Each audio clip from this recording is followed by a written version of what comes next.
Muy buenos días tengan todas y todos ustedes. Este es el programa de Voz Ciudadana con Luis Soriano.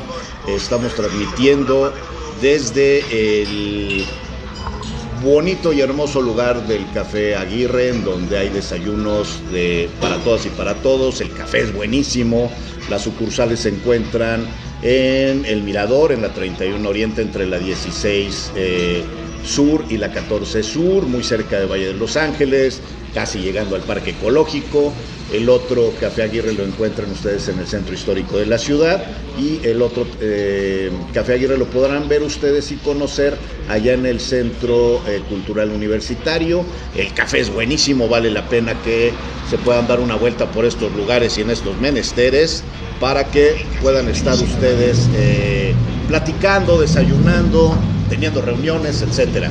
Pues bueno, el programa de Voz Ciudadana surge a iniciativa del colectivo de Voz Ciudadana por los Derechos Humanos, que se fundó en el 2011 a razón de una necesidad que teníamos como sociedad civil de ser escuchados, y que los partidos políticos en ese momento no nos escuchaban, no sabían qué queríamos, parecía un esquema más individualista o de egolatría de los políticos que se querían escuchar a ellos mismos, y por eso surge este programa y precisamente el nombre de Voz Ciudadana, para poder hacernos escuchar y poder escuchar las voces de todas y todos los poblanos primero, porque este surge como un colectivo de la ciudad de Puebla, poco a poco se va volviendo estatal, y hace algunos años, más o menos en el 2015, a finales del 2015, nos volvemos un movimiento nacional e internacional, donde generamos vinculación y alianzas con países del Centro y Sudamérica a través de la Organización Mundial de Derechos Humanos, en donde su servidor tuvo la oportunidad de ser director general para América Latina de Derechos Humanos y Paz, así como para poder trabajar con el resto de los diferentes grupos y sectores de derechos humanos que hay en todo el mundo. Y finalmente hemos logrado construir algunos temas y algunas situaciones que nos permiten caminar, como el tema de derechos humanos, y uno de ellos es el acompañamiento a atención a víctimas. Evidentemente las circunstancias nos han llevado a tener que ser muy cuidadosos en a quién podemos acompañar, a quién no, por la falta de recursos evidentemente, pero también por la responsabilidad que tenemos con todas y todas las personas que han sufrido alguna situación de riesgo, etcétera. También nos dedicamos a tratar de visibilizar y generar incidencia al ámbito público de políticas y diversos esquemas que dignifiquen los derechos humanos en el país. También somos promotores internacionales conforme el mecanismo de la misma Agenda 2030, promotores internacionales en este esquema de la Agenda 2030, en donde a nivel latinoamericano hemos presentado diversas propuestas y ponencias, como lo son la municipalización de los derechos humanos en el país, en México, como también lo es el buscar fortalecer y empoderar la participación ciudadana desde una perspectiva de derechos humanos, la modificación de la asistencia social desde una perspectiva de derechos humanos y no desde el clientelismo de las personas en situación de vulnerabilidad como capital político y no como finalmente sujetos de derecho. Y así como eso, muchos otros temas más que hemos venido trabajando. Bueno, en la ciudad de Puebla logramos impulsar la construcción y fuimos partícipes directos de la creación de la Comisión Estatal de Búsqueda de Personas, la Comisión Estatal de Víctimas, Comisión Ejecutiva de Atención a Víctimas del Estado de Puebla, la creación del mecanismo estatal, o la reconstrucción más bien del mecanismo estatal de defensores y periodistas en riesgo en el Estado, y así como otras muchas acciones que surgen de la sociedad civil, para la sociedad civil y que son en beneficio de la sociedad civil. Y por eso es bien importante esta plática que tenemos, porque hoy vamos a platicar con una persona formidable, una persona con la cual nos identificamos, por supuesto, al 100%, porque es una persona que como nosotros es sociedad civil, que como nosotros es una ciudadana que ha venido trabajando desde hace muchos años en la lucha social y que ha venido desarrollando muchísima experiencia y muchísima fortaleza, no solamente en la sociedad civil, sino ahora incursionando en la política, y se vuelve una de las aliadas estratégicas más importantes que tenemos, no solamente en la ciudad de Puebla, sino en el estado, por lo que representa la ciudad de Puebla, y es precisamente la regidora Eli Molina, que es regidora de la ciudad de Puebla. Para nosotros es un gusto y un placer que esté con nosotros, y evidentemente no podría faltar que fuera ella la presidenta de la comisión de la Agenda 2030 en el municipio de Puebla. Es lógico, es evidente, y era el camino natural que fueras tú la presidenta de esta comisión. Sí. Me da muchísimo gusto, Eli, que estés acá con nosotros. No, gracias. Bienvenida por acá la invitación. Por fin estamos por acá, sí. Porque no es por falta de invitación, déjenme les digo, y también hemos seguido lo que vas planteando a través de tu programa, el tema de derechos humanos de la infancia. He visto que es un tema que de manera permanente estás ahí, sí. ¿No?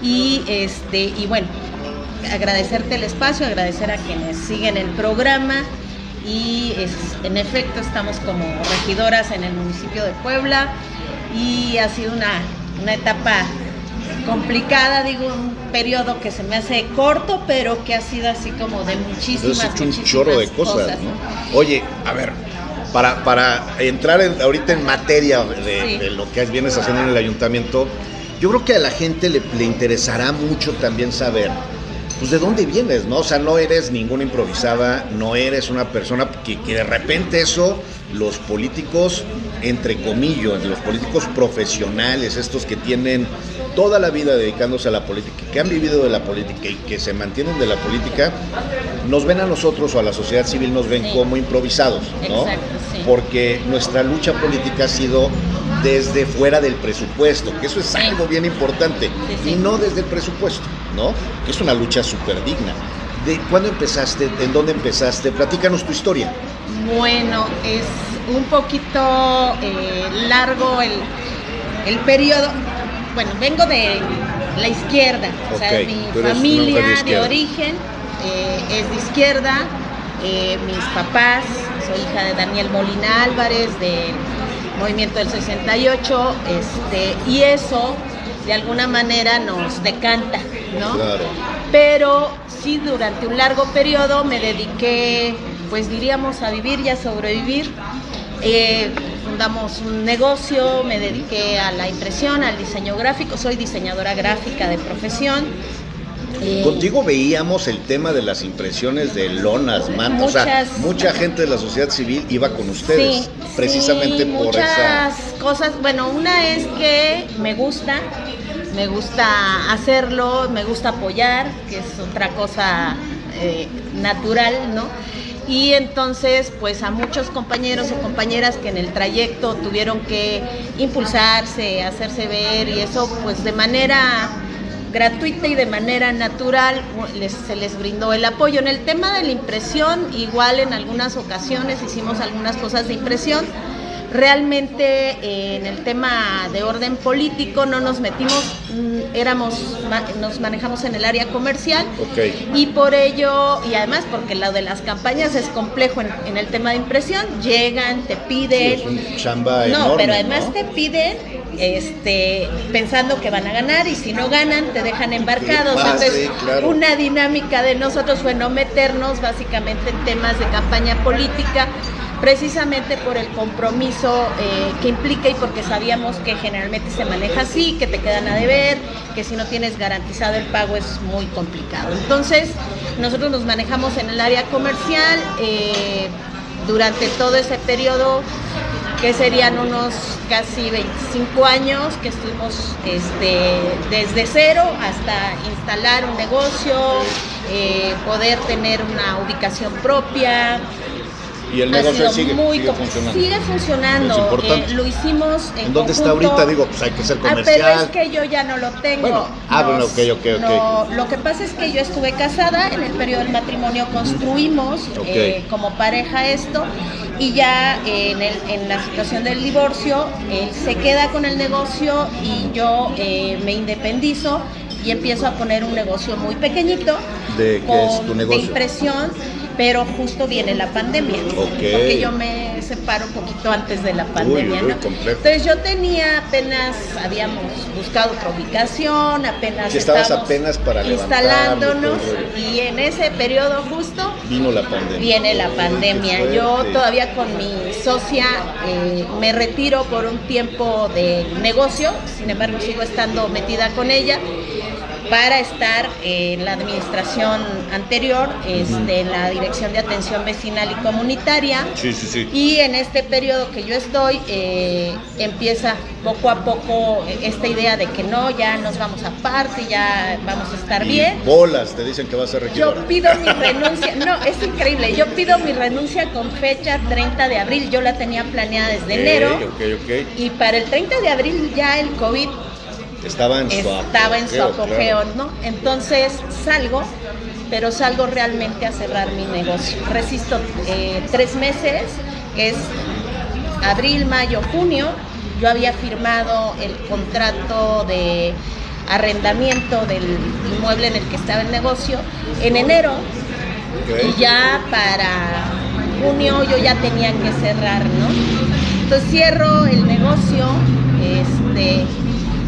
y ahí, por ejemplo, fue cuando posteriormente me hacen el cuestionamiento de un apoyo social que pedí cuando yo ya estaba en el desempleo, cerrando el negocio, y que con eso pude liquidarle al casero para cerrar el trato y decir ya no puedo rentar más.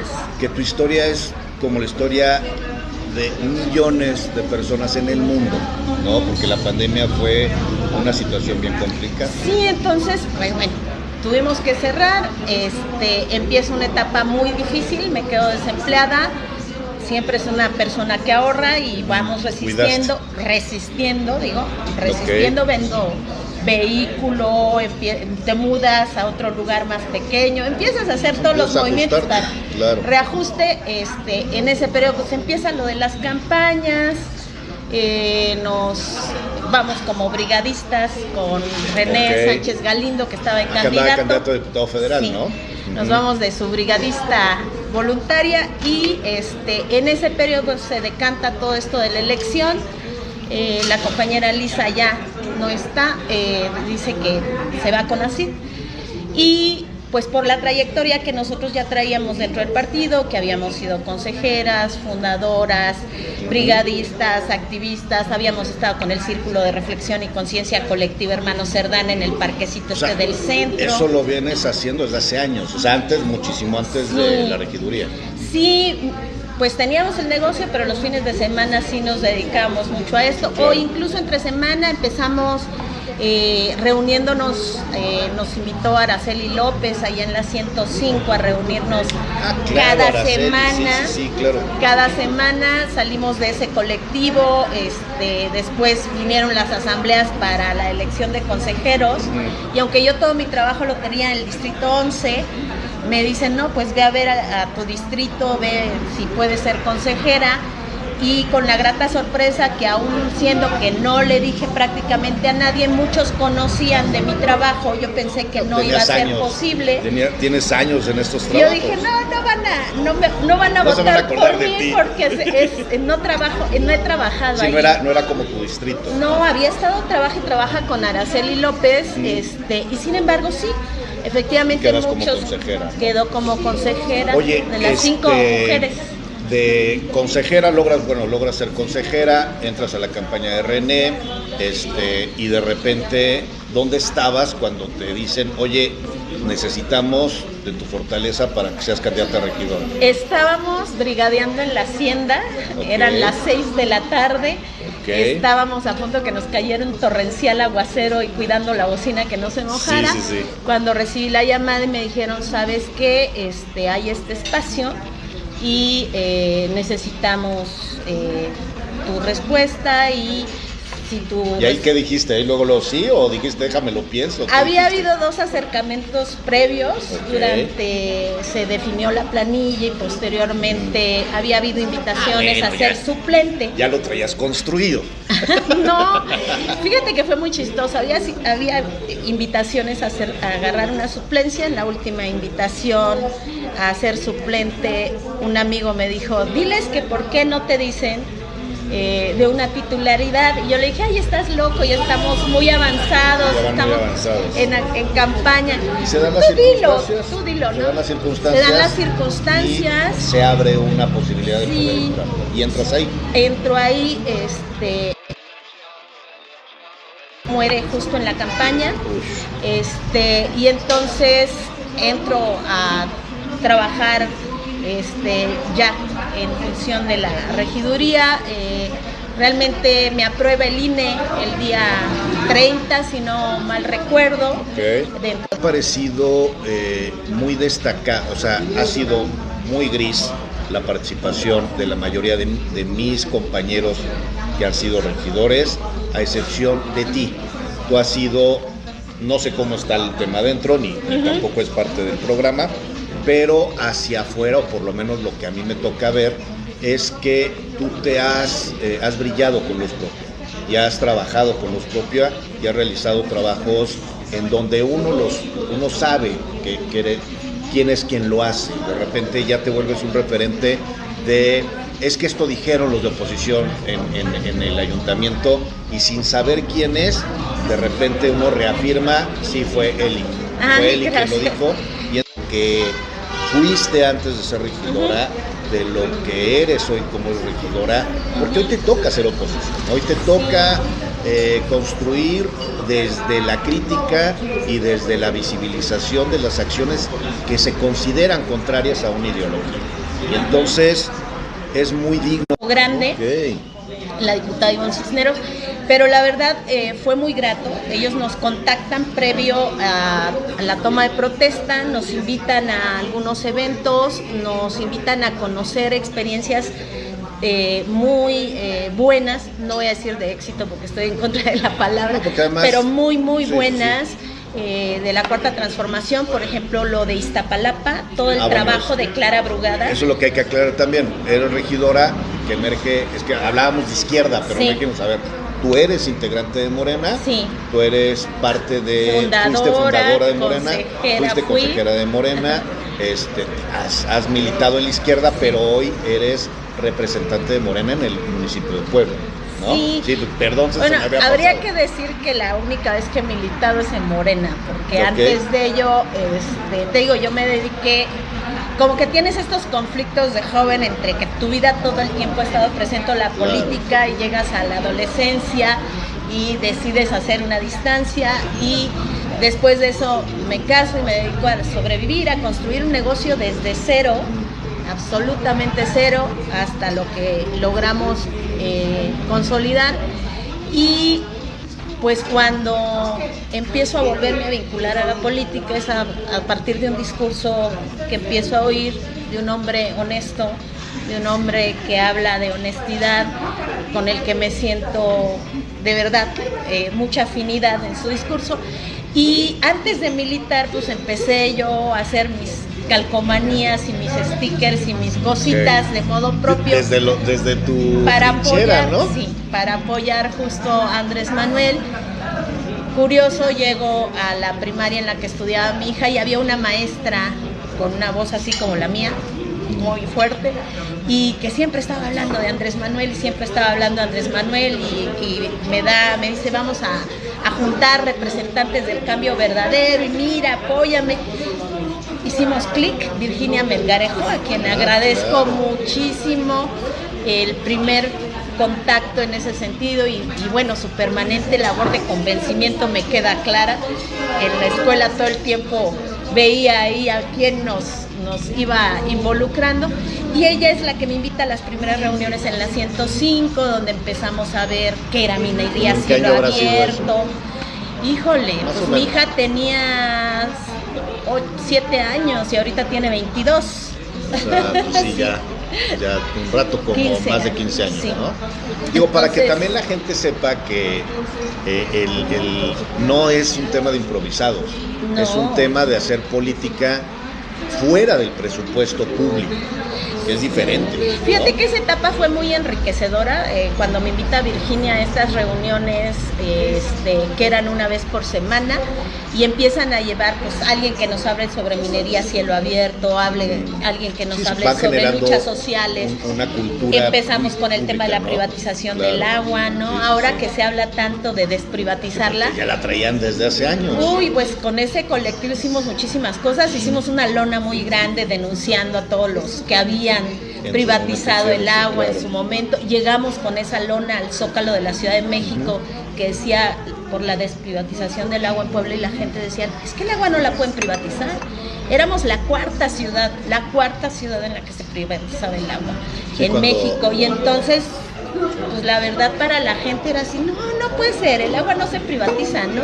Cuando ahora es una realidad terrible, cuando ¿no? La mayoría de los estados está privatizado. Sí. Ustedes estaban pasos adelante y finalmente pasó, ¿no? Sí. No tuvimos la atención, la gente, de voltearlos a ver para evitar que pasara eso. Y conocimos en esa etapa gente maravillosa, bueno, pues por ejemplo, la regidora Ana Laura, que estaba metida justo en la recolección, ¿no? Sí, que estaba en la recolección de firmas contra la privatización del agua. Conocimos a René Sánchez Galindo, que ya andaba en la lucha contra el maíz transgénico. Sí. Entonces fue esa etapa de participación en la que vas conociendo a la que ahora es secretaria de Medio Ambiente, María Luisa Albores, que fue fundadora del partido, que fue de la primera representante de nuestro partido en el estado. Y entonces vas conociendo, tal vez con ellos, y fíjate, es muy chistoso, nunca nos tomamos ni un café ni nos sentamos a platicar, pero eran los momentos de coincidencia, las protestas, las luchas sociales, la búsqueda de un cambio. Eso pasa, eso cómo nos ha pasado a todas y a todos en estos tiempos, ¿no? O sea, es bien raro. Sí. Porque los seres humanos por naturaleza somos desconfiados, pero con ustedes, eso me pasó a mí con ustedes, sí. Con René, con Carmen, contigo. Carmen, que también andaba con la Casa del Movimiento y que hicieron un gran trabajo con esa Casa del Movimiento ahí en la Gabriel Pastor.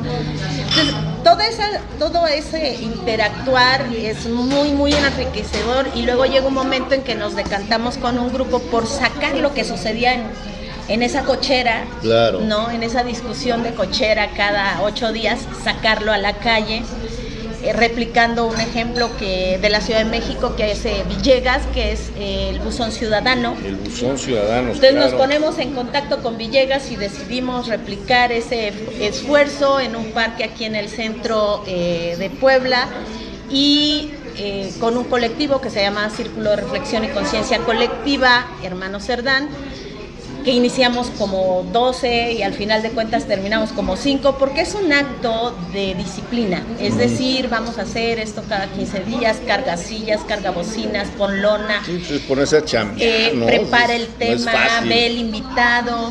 No sabíamos ni en la que nos metíamos, pero lo hicimos igual. Lo hicimos hasta en época del sismo, nos venimos aquí enfrente del centro escolar, continuamos, y también la pandemia fue lo que frenó ese esfuerzo. Yo para ese momento ya no me encontraba con ellos, pero los compañeros sí permanecieron hasta antes de la pandemia y ya después no lo retomaron. Espero que ojalá y lo retomen, porque era un excelente esfuerzo y es una experiencia de la que yo aprendí mucho y que me sirvió para lo que hago hoy. Sí. Porque vamos ahí al punto de cómo va este proceso de aprendizaje, pues toda esta experiencia que traes de la lucha social, de participar en el número de marchas, de defender el petróleo, defender el agua, defender esa parte. Entonces ahora tienes que ser coherente. Claro. Llegas aquí a la regiduría y pues la primera sesión, que es la primera sesión de Cabildo, nos dan una serie de documentos a estudiarlos al 5 para el minuto, ¿no? Y de verdad en esa parte es muy intuitivo, porque todavía no tienes consolidado el equipo, porque tienes poca gente. Estás llegando, estás empezando, estás tratando de... Y en ese momento, te voy a decir lo primero que detectamos, y era que decía que el presidente municipal, Eduardo Rivera, lo íbamos a autorizar para que pudiera suscribir acuerdos y convenios sin que estos pasaran por Cabildo, ¿no? O sea, fue el primer gran choque, porque dije, ¿cómo le vas a dar un cheque en blanco? Me entré en discusiones con los compañeros y me dijeron, así es, así se ha hecho siempre. El tema es ese, como dice Andrés Manuel, es la política de siempre. Y lo vamos a replicar de manera idéntica o vamos a hacer la diferencia. Esto que acabas de decir, a mí me ha tocado estar en la administración municipal siendo oposición en el 95, como en 4 periodos, incluyendo el anterior. Y generalmente es, 2 siendo oposición y 2 siendo parte del sistema que llega. Esto que dices es cierto, o esto que te dijeron es cierto, oye, es que el primer día y se justificaba, ¿no? Y inclusive lo hicieron con Claudia Rivera también. Sí, así día. Se ha hecho siempre. Es lo normal. Y yo siempre me cuestionaba eso, y no por mí en el 95, porque tenía 18, 19 años, entonces no era por mí, sino más bien por quien era el regidor de la oposición, que en ese tiempo era Valentín Díaz. Y me decía Valentín, en sus comentarios de repente sarcásticos, dice, ahora resulta que nosotros que llegamos de oposición, vamos a hacer esto y le vamos a dar un cheque en blanco. Y dije, pero es que entonces, ¿por qué se lo dan?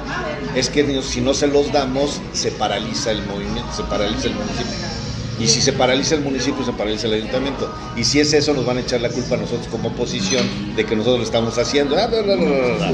Pero hay otro mundo posible. Nosotros lo que hicimos fue plantear una reserva.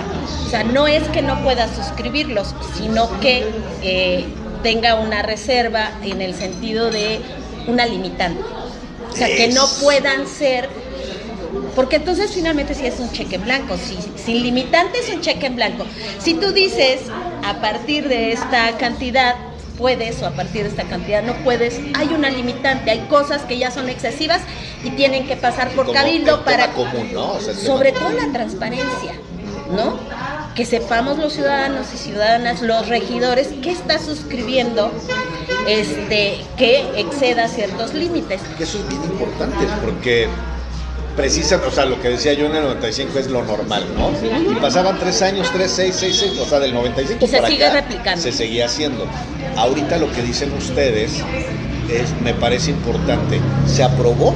El tema es justo, es el primer día, trae la mayoría, incluso no logro convencer a mis propios compañeros, se mete la reserva y la reserva es desechada, ¿no? Ahí es donde entra lo importante. Exacto. Hoy, en este momento, la gente que va a llegar, escuche esto, que sepa que puede pasar. Y entonces desde ahorita pueden empezar a construir para que no pase lo que pasó hoy. Es que por eso era bien bonito el tema que pusiste para el día de hoy, cuál es la experiencia como regidora, ¿no? Porque entiendes que esto debimos de saberlo desde antes. Yo la verdad no tenía conocimiento que efectivamente hacía sucedido administración forever and ever, ¿no? Si yo lo hubiese conocido, voy preparada. Realmente a la hora que leo y que cuestiono, mis compañeros prácticamente me convencen de que lo votemos a favor, ¿no?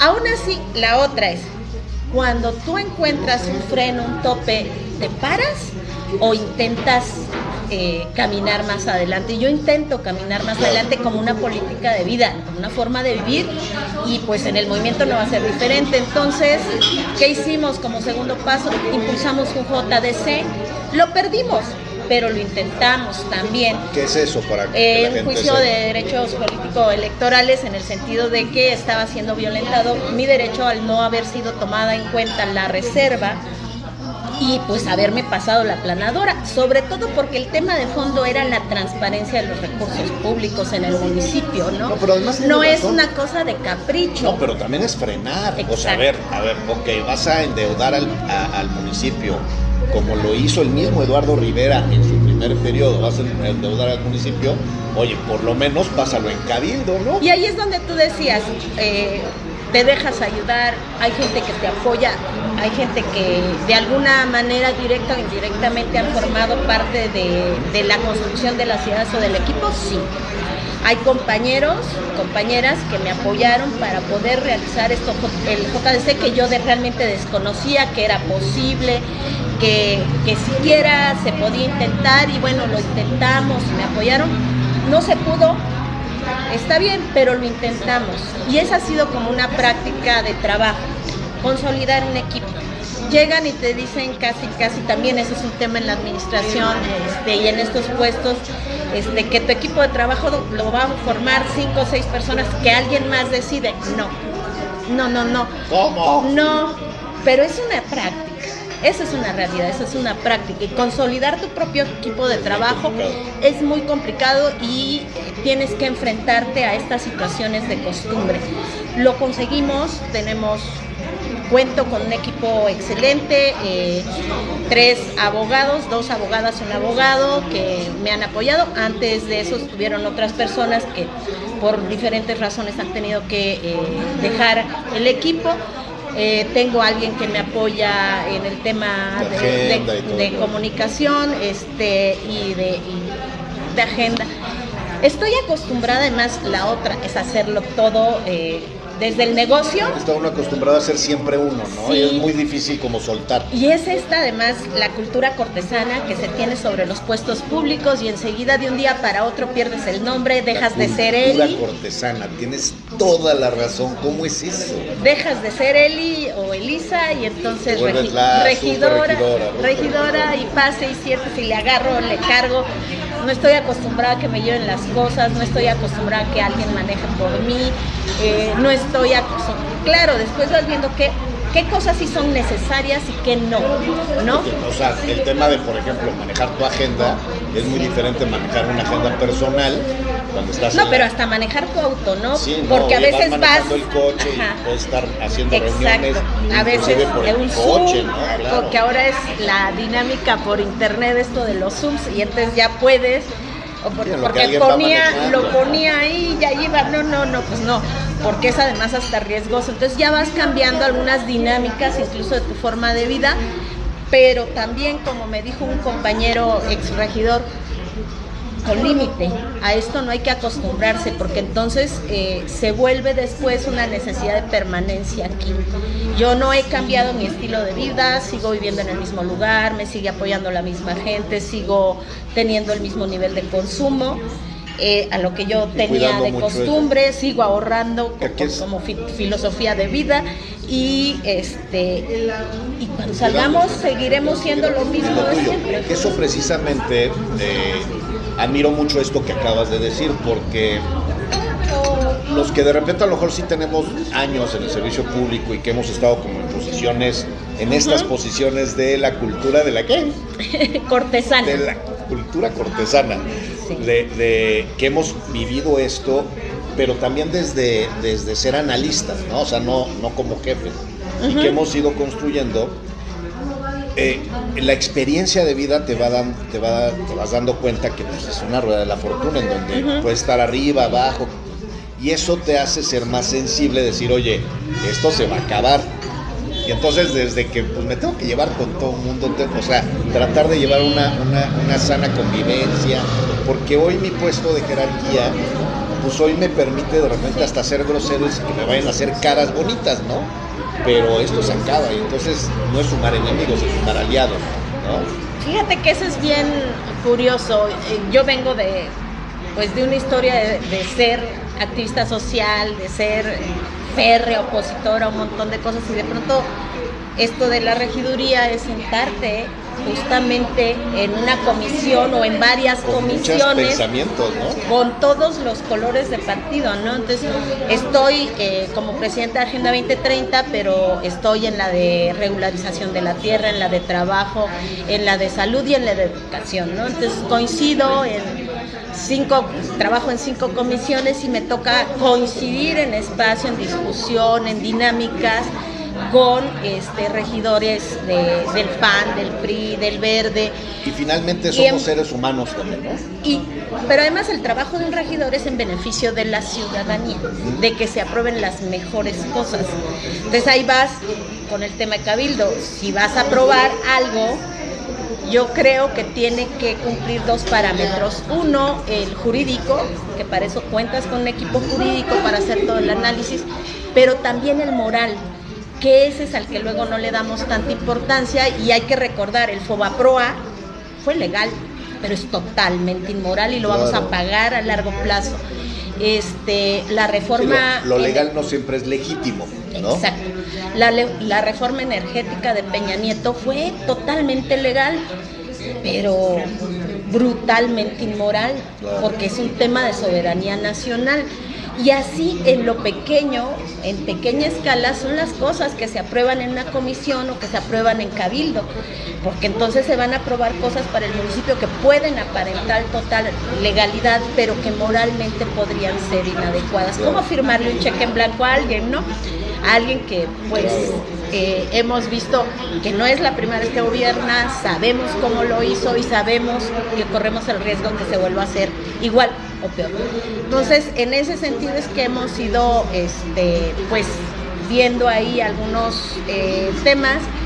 Esto nos lleva a tener que hacer consultas con el Instituto de Formación Política Municipal a veces, un momento en que yo me vuelvo a cuestionar, lo cuestiono con mis compañeros y ellos me dicen que no, que está bien, que no es así, y decido irme en contra. Entonces, te juro que fue una noche así tortuosa, porque sabía que iba a estar en contra yo solita y todos los demás iban a ir a favor.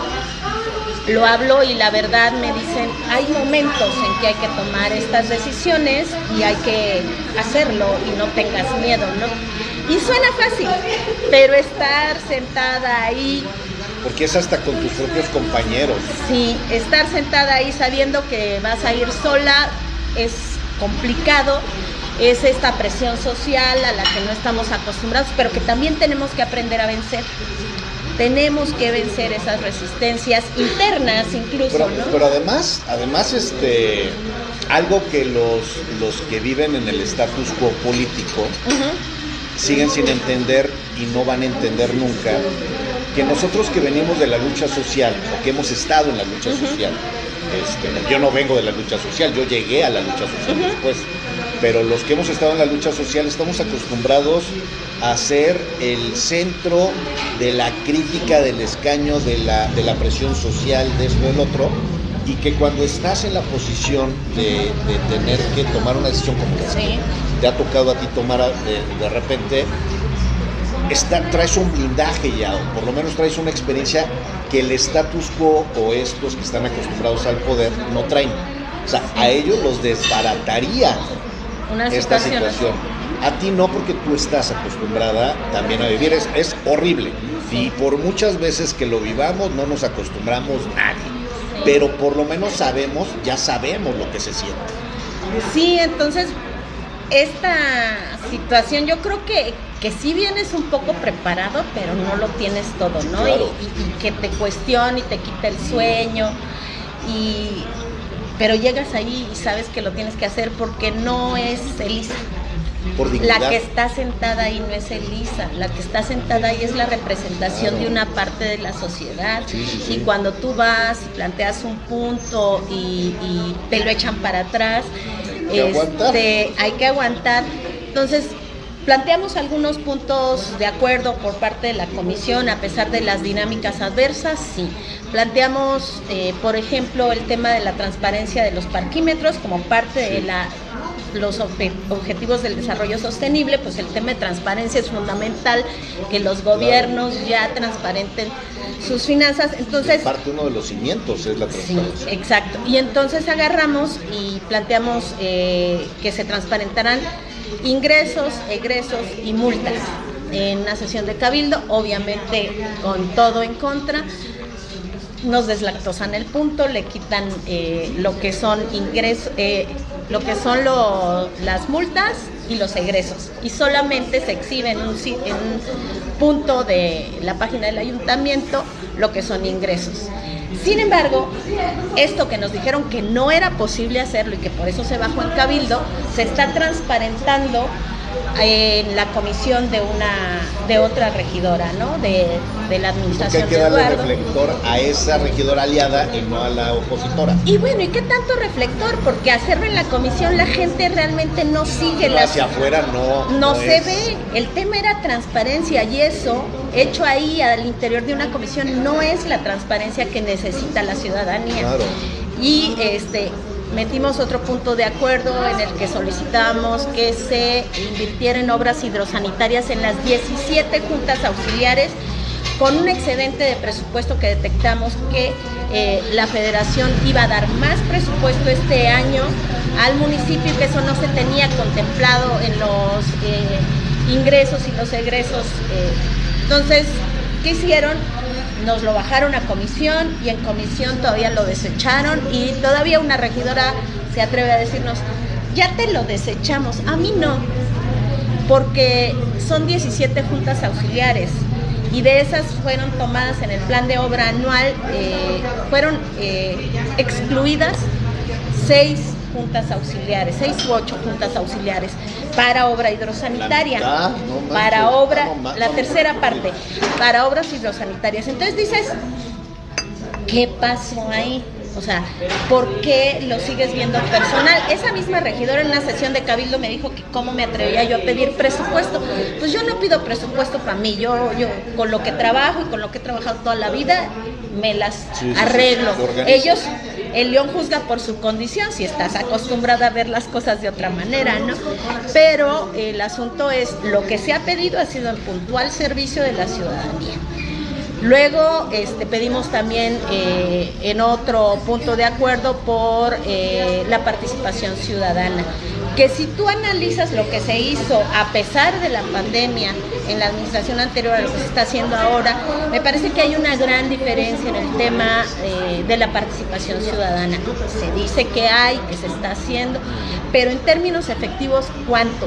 Porque tú vas a las colonias, tú vas a las juntas auxiliares, y la gente no está sintiendo que esté siendo tomada en cuenta en la elección de las decisiones. Inclusive la estructura, o sea, el esquema o el proceso interno administrativo no es desde la visión de presupuesto participativo, es desde la visión del presupuesto alquilosado de yo designo, yo decido, yo esto, y no se incluye a la ciudadanía, o se simula o lo clientelar que mencionaste al principio. Es el cliente, el beneficiario, pero es parte de las cuotas de ellos.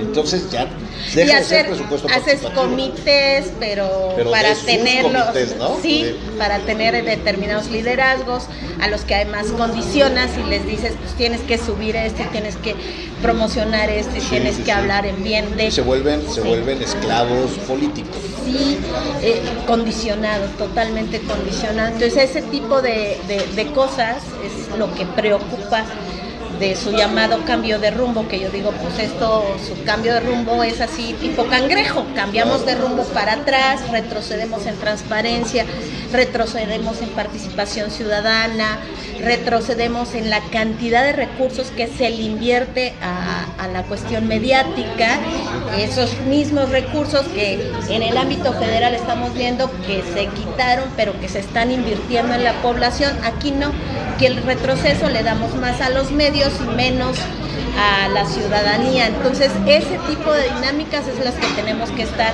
haciendo ver, señalando y buscando construir otro horizonte.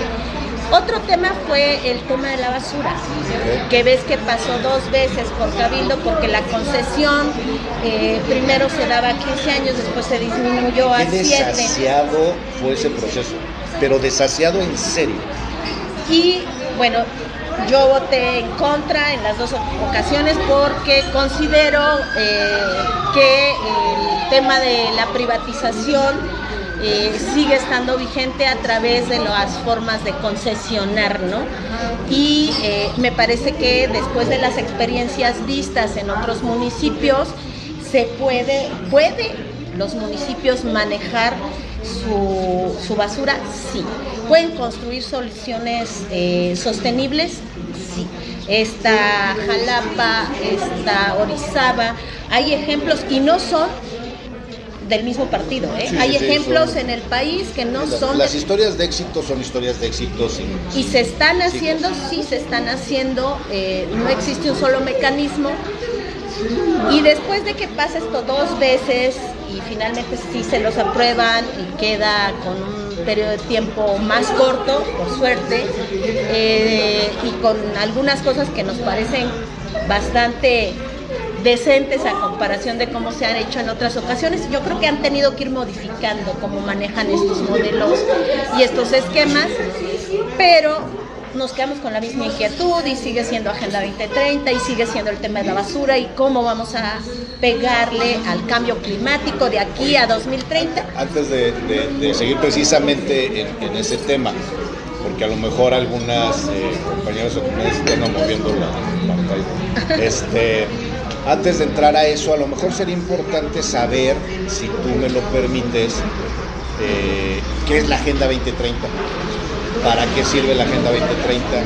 ¿Cómo funciona? O sea, como tener claridad de eso para ya entrar y ya cerrar el programa, porque ya se nos fue rapidísimo. Entonces sí. Son 46 minutos. Es que hablaste por los codos. No. Hay muchas cosas que hablar. Y además no nos habíamos visto, sí, ¿no? Era necesario. Sí. Oye, ¿qué es la Agenda 2030? Mira, a raíz de toda la problemática que se ha dado en el mundo, todo lo que es el cambio climático al que tenemos sujeto a nuestro planeta y que ha ido deteriorando, se plantea objetivos con miras a llegar a 2030 en un mejor horizonte. Y se plantean 17 objetivos del desarrollo sostenible, que muchos de ellos, pues diríamos por ahí, están en el sentido de no dejar a nadie atrás. Las desigualdades sociales son todo un tema, abatir la pobreza, mejorar la educación, el manejo de la energía, que sea una energía menos contaminante. Y pues de buenas intenciones está lleno el mundo. Claro. Yo creo que la Agenda 2030 tiene una muy buena intención, pero ya hoy en 2024 se está empezando a hablar de Agenda 2050. ¿Por qué? Porque no hemos construido como sociedad en todos los niveles, en todos los países, en todo el mundo, realmente condiciones fuertes para impulsar esto. La Agenda 2030 es derechos humanos, medio ambiente, paz, educación, justicia, o sea, es como todo aquello que necesitamos para vivir en un mundo de felicidad. Exacto. ¿No? Un buen vivir, un sano vivir, y que sea digno nuestro vivir acá, ¿no? Pero desde el tema de la cultura también, del mismo ser humano hacia afuera, pero también hacia adentro, ¿no? Es más o menos por ahí. Pero también el cambio de condiciones del mundo, o sea, claro, porque nos lo acabamos. Claro. O sea, si vamos a ese paso. Sí, recuperar las cosas. La idea era recuperarnos. La verdad, yo hablaba la vez pasada con alguien que está haciendo algunos trabajos en el sentido de hablar ya de adaptación y resiliencia. O sea, ya nos declaramos fracasados. De alguna manera, pues se avanzó, no. Se contuvo probablemente en algunos espacios, pero en otros no, porque seguimos teniendo el problema de la basura, seguimos teniendo el problema de la contaminación de los ríos. Seguimos teniendo los mismos vicios de antes. No se ha combatido de manera... Y entonces, ¿qué es la Agenda 2030? Puede ser un todo maravilloso o puede ser nada. Y es transversal, sí, atraviesa todo y te permite meterte en todos los temas, pero puede serlo todo y nada a la vez. Y puede volverse nada más en una cosa meramente discursiva en la que no estemos logrando de fondo incidir. Y entonces, el planteamiento de nosotros desde un principio con Implan, que nos dijeron no, pero sí, regidora de Agenda 2030, pero ya todo está hecho, todo está contenido en el Plan Municipal de Desarrollo que realiza el Implan. Casi siéntate a tejer y a bordar, pero no sabemos tejer y bordar, discúlpenme, sabemos estar aquí dando la batalla. Y aunque supiéramos tejer y bordar, no nos vamos a regresar, vamos para adelante. Ellos son los cangrejos, nosotros creemos que hay que ir hacia el frente. Y esa problemática que vamos percibiendo, cómo podemos incidir, cómo podemos cambiarla, Yo creo que sí hay que transitar a modelos de resiliencia, hay que transitar a otra serie de esquemas que permitan la captación de agua de lluvia, hacer ciudades más verdes, redensificar las ciudades, no extendernos. Ahorita, por ejemplo, el planteamiento que traían de que querían ampliar más anillos, algunas discusiones hubo en ese sentido, en los anillos de construcción de aquí del municipio. Dices, no, porque tenemos que redensificar, porque si nos seguimos acabando el territorio, nos vamos a acabar el planeta. Tenemos que empezar ciudades con una movilidad más sustentable, el uso de la bicicleta, que la gente tenga cercanía a sus lugares de empleo. O sea, son muchas cosas. Mucho de lo que platicas, perdón que te interrumpa, sí, claro, pero mucho de lo que platicas, no dejan de ser buenos deseos. Exacto. Siempre y cuando la gente no tenga interiorizadas las cosas, porque a lo mejor puede haber un gobierno con conciencia social, porque yo me acuerdo que cuando René de repente estuvo en el municipio trabajando, un abogado muy conocido a nivel nacional, tenía muy buenas intenciones y generaba muchas acciones. El problema es que cuando llegaba con la gente no está totalmente desarticulado y despensado del tema de la dignidad, derechos humanos, etc. No tendríamos como que enfocar mucho nuestras baterías a la reeducación o reformación cultural de la sociedad en el tema del Programa Mundial de Derechos Humanos, de las culturas de paz, de estos esquemas, porque pues, al final es la sociedad quien puede terminar modificando los esquemas. Mientras la sociedad siga en esta dinámica de autodestrucción, etcétera, es un poquito complicado que los pocos en la política y los mismos gobiernos pretendan plantear esto solamente desde ahí, ¿no? ¿O tú cómo ves? Mira, yo creo que sí es fundamental el cambio en la educación. Yo sí creo que hay que educar y reeducar más bien a muchas de las generaciones de mi edad hacia arriba. Hay que reeducar. Yo me acuerdo, pues la generación de mis padres abrían la llave y lavaban los platos con la llave abierta. Sí, es como culturalmente, ¿no? Llega a mi generación que ya empieza a tener carencias y empiezas a cerrar la llave. Ciérrale la llave, cierra la llave los comerciales. Y ya la generación de mi hija tiene una visión mucho más ecológica sobre la separación, mucho más con los animales, claro. Una defensa de los animales. Sí, que son cambios culturales, hay que caminar en esa. Hay cambios, sí los hay. Los estamos aprovechando, no, porque las políticas públicas también ayudan y contribuyen a cambiar. Claro. Entonces, ¿cuánta gente andaba en bicicleta hace 20 años en la Ciudad de México? En los últimos años se ha impulsado el andar en bici en la Ciudad de México muchísimo. Y no gastar, no gastar. Yo conozco un cuate que vive en el Estado de México, atraviesa toda la ciudad para irse hasta Santa Fe, donde trabaja, en bici, metro, bici. ¿No? Está cañón. Oye, es terrible, además en términos de movilidad, ¿no? Pero dices, el muchachito pues no le queda de otra, o sea, es donde tiene su centro de trabajo. Esas cosas que habría que cambiar, que tu centro de trabajo puede estar más cerca de donde vives y entonces gastas menos energía, pero sobre todo menos tiempo de vida, porque se nos va la vida en el traslado, ¿no? Exactamente. Oye, regidora, ya se nos termina el tiempo. ¿Con qué cierras? En 2 minutos? Justo con el tema de la basura. No nos quedamos quietos, seguimos impulsando ver horizontes diferentes. Llevamos a la comisión con fecha de 8 de noviembre del año pasado el tema otra vez a la mesa para buscar otro horizonte. Trajimos al equipo el doctor Hipólito Rodríguez con CIESA y con ACID para hacer un planteamiento respecto a transitar a un horizonte mejor en el tema de los residuos orgánicos. El día de mañana vamos a tener comisión con este tema de nuevo. ¿Cuál es el planteamiento? Pues la búsqueda de la realización de compostaje a partir de los grandes generadores en el municipio de Puebla.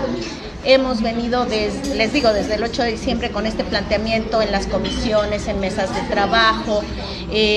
CIESA CONACYT ha querido incluirnos como la quinta ciudad que pudiera tener acceso a este horizonte. Es importantísimo, sí, porque es un horizonte mejor para que nosotros seamos menos generadores de basura. La basura la genera o la construye la revoltura de todo lo que echamos en la bolsa. Si nosotros separamos, revalorizamos... Se vuelve composta, se vuelve... Sí, acaba de salir el municipio a decir que tienen una parte para todo lo que es revalorizable.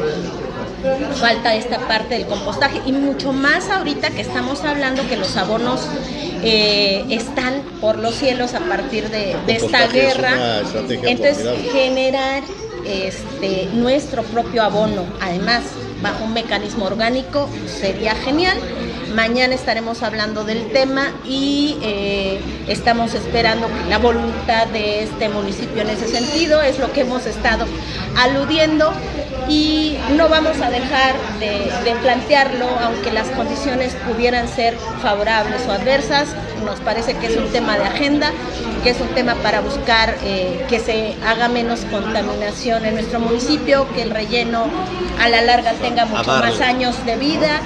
Y pues a darle, que es mole de olla, porque... Y que no se haga guaje el presidente municipal Eduardo Rivera Pérez y que se ponga a trabajar y que por lo menos en esto que está proponiendo la regidora, pues si hagas caso, mano, ya deja de ser tantas burradas en el Ayuntamiento de Puebla, y lo digo yo, Luis Soriano Peregrina, digo, para que quede claro.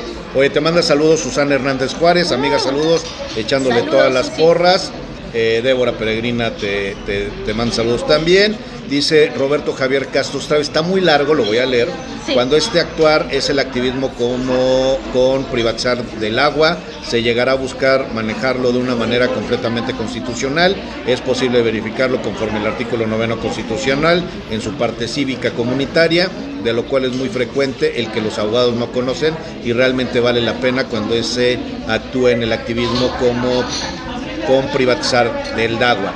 De llegar a buscar manejarlo en una manera completamente constitucional, es posible verificarlo conforme al artículo 9 constitucional en su parte cívica comunitaria, de lo cual es muy frecuente el que los abogados no conocen. Bueno, repite acá lo mismo, es que ya estamos teniendo ciertos avances con algunos funcionarios involucrados en los temas que hemos incursionado y que lo podemos verificar directamente en caso de que así lo consideren y o quien también así lo estime. Podemos verificar directamente con mensaje personal. Saludos.